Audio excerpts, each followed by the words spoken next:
క్రీడల్ని ప్రోత్సహిస్తూ తెనాలిలో సువిశాలమైన స్టేడియాన్ని నిర్మించనున్నామని ఏపీ ఆహార పౌర సరఫరాల శాఖ మంత్రి నాదెండ్ల మనోహర్ చెప్పారు.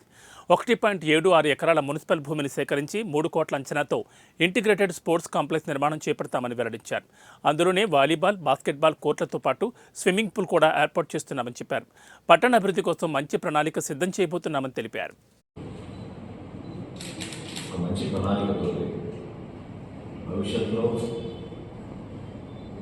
ఎప్పటి నుంచో మనం ఎదురు చూస్తున్న రోజు అంటే విజయవాడకి గుంటూరుకి సమానంగా మనం పోటీ పడే విధంగా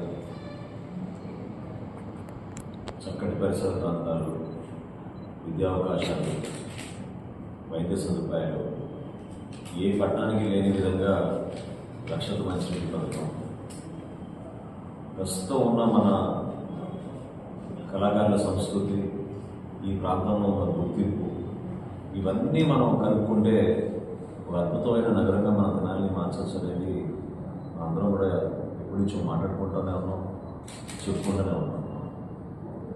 పేరుకి ఆంధ్ర ప్యారిస్ అనేది చాలామంది మధ్య ఒక సందర్భాల్లో